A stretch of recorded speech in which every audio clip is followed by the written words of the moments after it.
Assalamualaikum warahmatullahi wabarakatuh. Perkenalkan, nama saya Ridho Perdana Hidayatullah dari program studi Budidaya Tanaman Perkebunan Diploma 3. Pada kesempatan kali ini saya akan coba menjelaskan salah satu materi mata kuliah mengelola anggaran dari dosen pengampu Ibu Sri Purwati, yaitu tentang identifikasi jenis pekerjaan di perkebunan kelapa sawit. Mari kita simak video berikut ini. Kebunan kelapa sawit ada beberapa jenis pekerjaan, yaitu yang pertama pembukaan lahan, yang kedua replanting atau tanam ulang, pembibitan, penanaman, pemeliharaan tanaman belum menghasilkan atau TBM, pemeliharaan tanaman menghasilkan atau TM, yang terakhir panen dan pengangkutan. Kegiatan pertama yaitu pembukaan lahan. Yang pertama survei lahan dan blocking areal. Melalui survei kita akan mengetahui informasi penting yang menyangkut kondisi lahan tersebut, terkait lokasi lahan, batas-batas lahan, kondisi kemiringan tanah, jenis tanah, dan kandungan hara yang ada di lahan tersebut. Setelah hasil dari survei, kita akan tahu bagaimana kita bisa merancang tata ruang perkebunan yang akan kita bangun, seperti nantinya kita bahkan membuat updeling, perumahan, dan lain-lain. Kemudian pembukaan lahan.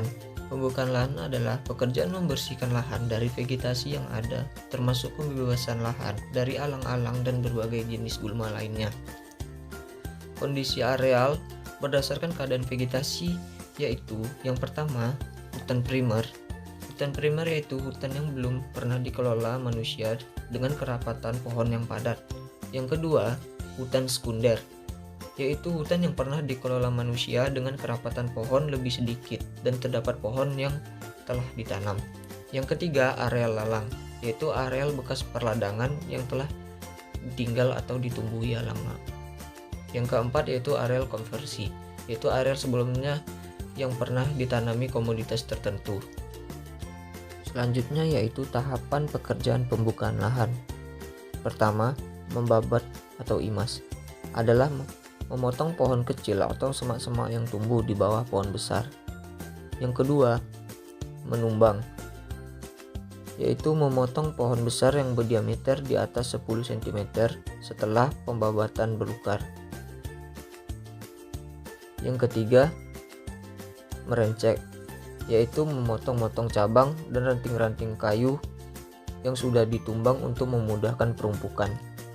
Yang keempat, merumpuk adalah mengumpulkan dan menumpuk hasil tebangan, kemudian menyusunnya memanjang arah utara selatan agar mendapat sinar matahari secukupnya dan cepat kering.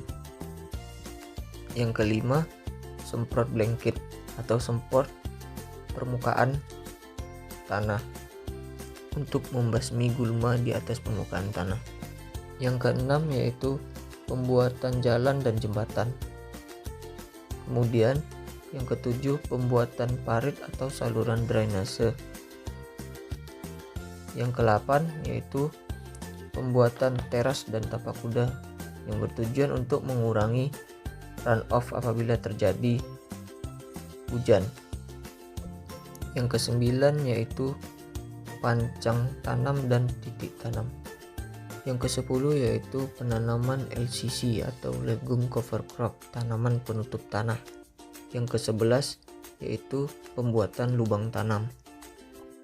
Kegiatan kedua yaitu replanting atau tanam ulang. Replanting adalah menanam kembali atau mengganti tanaman yang tidak produktif lagi dengan tanaman komoditis yang sejenis. Syarat-syarat replanting yaitu yang pertama, umur tanaman sudah lebih dari 25 tahun. Yang kedua, populasi tanaman sudah kurang dari 100 pokok per hektar. Yang ketiga, produksi kurang dari 20 ton per hektar per tahun. Dan yang terakhir, tinggi tanaman kelapa sawit sudah lebih dari 15 meter, di mana tanaman tersebut sudah sulit untuk dilakukan pemanenan. Selanjutnya tahapan dari replanting, yaitu yang pertama membuat peta detail, di mana peta detail ini berisikan tentang batas-batas blok, titik tanam, jalan, dan lain-lainnya. Yang kedua yaitu pancang rumpukan. Yang ketiga ripping, Kegiatan ripping ini bertujuan untuk memecah atau memutus lapisan akar yang masih tertinggal di bawah tanah. Yang keempat yaitu kegiatan cangkul. Kegiatan ini kegiatan membolak-balik tanah menggunakan traktor yang dipasangkan implemen. Yang kelima, pancang rintis. Yang keenam, chipping. Chipping yaitu kegiatan mencincang bagian batang kelapa sawit yang telah ditumbang agar batang cepat melapuk. Yang ketujuh, pembuatan teras dan tapak kuda. Yang kedelapan, pembuatan parit primer dan sekunder. Yang kesembilan yaitu pemancangan garis tanam dan titik tanam. Yang ke-10, penanaman LCC atau tanaman penutup tanah yang bertujuan untuk menjaga kelembapan tanah dan menekan pertumbuhan gulma. Yang ke-11, pembuatan lubang tanam. Yang ke-12, semprot blanket atau semprot permukaan tanah yang bertujuan untuk membasmi gulma yang masih ada di permukaan tanah. Kegiatan yang ketiga yaitu pembibitan. Pembibitan terbagi atas dua, yaitu ada yang single stage, yaitu hanya melakukan pembibitan main nursery, dan ada yang double stage, yaitu dua tahap. Tahapan pre-nursery periode sekitar 3 bulan sampai 4 bulan, dan main nursery periodenya 9 bulan. Untuk tahapan pembibitan sendiri, yang pertama, pemesanan kecambah biasanya dilakukan 6 bulan sebelum penanaman. Yang kedua, persiapan areal dan pembersihan lahan.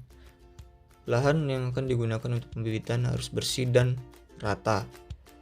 Yang ketiga, pembuatan bedengan. Ukuran bedengan sendiri yaitu 1,2 dikali 10 meter dan jarak antar bedeng 0,8 meter. Yang keempat, pembuatan naungan. Biasanya naungan digunakan pada saat pembibitan PN atau pre-nursery. Yang kelima, mengumpulkan tanah dan mengisi polybag. Yang keenam, menyusun polybag di bedengan secara rapi sesuai dengan ukuran bedengan. Yang ketujuh, seleksi dan penanaman kecambah.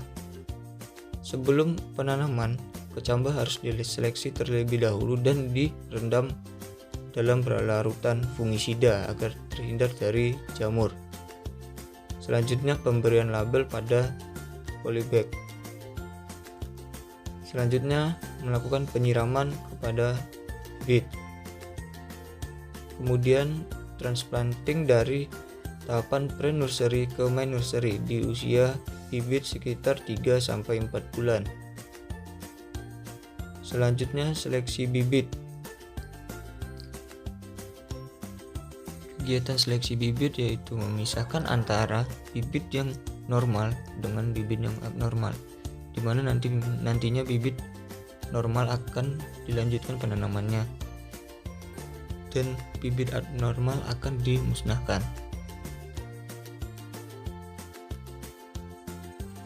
Kemudian, pembuatan drainase yang berhubungan dengan water management agar areal pembibitan tidak tergenang oleh air ketika terjadinya hujan.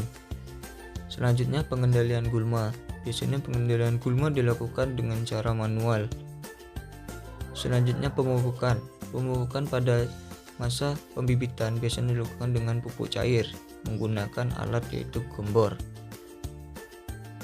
Kemudian, pengendalian hama dan penyakit. Dan yang terakhir, konsolidasi bibit.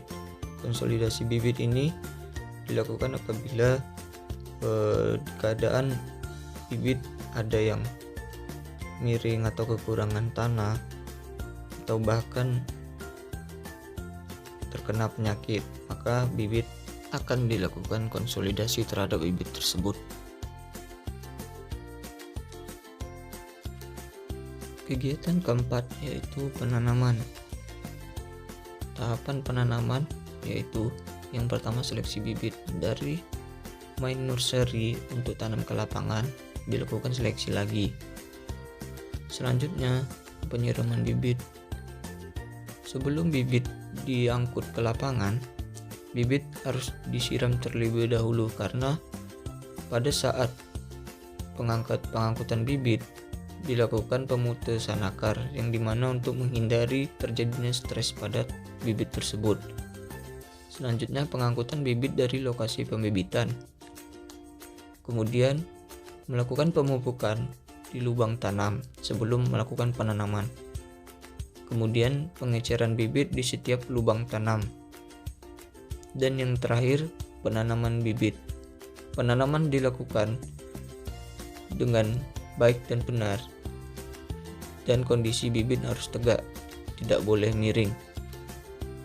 Kemudian polybag bekas bibit harus dikumpulkan kembali sebagai bentuk controlling dari penanaman bibit di lapangan. Yang kelima yaitu kegiatan pemeliharaan TBM. TBM yaitu masa sebelum panen, di saat mulai tanam di lapangan sampai dengan masa panen perdana, berlangsung sekitar 30-36 bulan. Masa TBM terbagi atas 4, yaitu TBM 0 saat tanam di lapangan, TBM 1 usia 0-12 bulan, TBM 2 usia 13-24 bulan, dan TBM 3 usia 25-36 bulan. Tahapan pemeliharaan TBM. Yang pertama yaitu sensus pokok atau inventarisasi pokok, di mana inventarisasi pokok ini bertujuan untuk mengetahui jumlah pokok dan mendata semua pokok apabila ada yang terkena penyakit untuk dilakukannya penyisipan dan penyulaman. Yang kedua, kegiatan penyisipan atau penyulaman. Selanjutnya pemeliharaan LCC atau tanaman penutup tanah. Yang keempat yaitu perawatan pasar pikul dan piringan. Kemudian pemupukan, pengendalian OPT seperti lalang, gulma, hama dan penyakit, dan juga dongkel anak kayu. Kemudian kastrasi.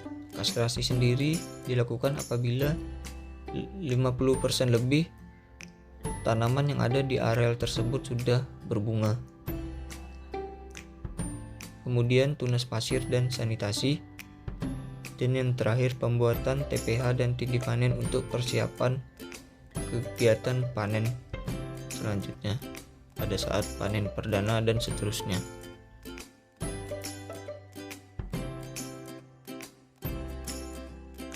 Kegiatan yang keenam yaitu pemeliharaan TM atau tanaman menghasilkan. Tidak jauh berbeda dengan tanaman TBM. Yang pertama tahapan kegiatannya yaitu pemupukan. Pemupukan dilakukan 2 semester. Yang kedua pengendalian OPT seperti gulma, hama dan penyakit seperti hama oryctes, ulat api dan ulat kantong, penyakit busuk pangkal batang, spirut, dan gulma juga seperti rumput lalang dan lain-lainnya. Yang ketiga yaitu pemeliharaan piringan dan pasar pikul, di mana bertujuan agar nantinya ketika TBS jatuh, brondolan mudah untuk dikutip, dan juga pasar pikul apabila terpelihara maka pemanen juga gampang untuk mengeluarkan buah ke TPH. Yang keempat yaitu pruning atau penunasan pelepah. Selanjutnya pemeliharaan TPH dan titip panen, di mana pemeliharaan TPH dan titip panen ini sangat penting untuk menunjang kegiatan panen. Yang terakhir perakiraan produksi atau trosenteling.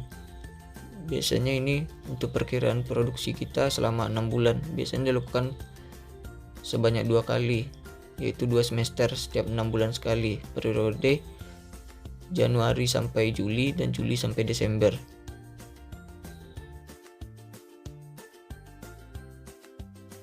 Kegiatan yang terakhir yaitu kegiatan panen dan pengangkutan. Panen adalah kegiatan pemotongan tandan buah segar yang sudah memenuhi kriteria panen.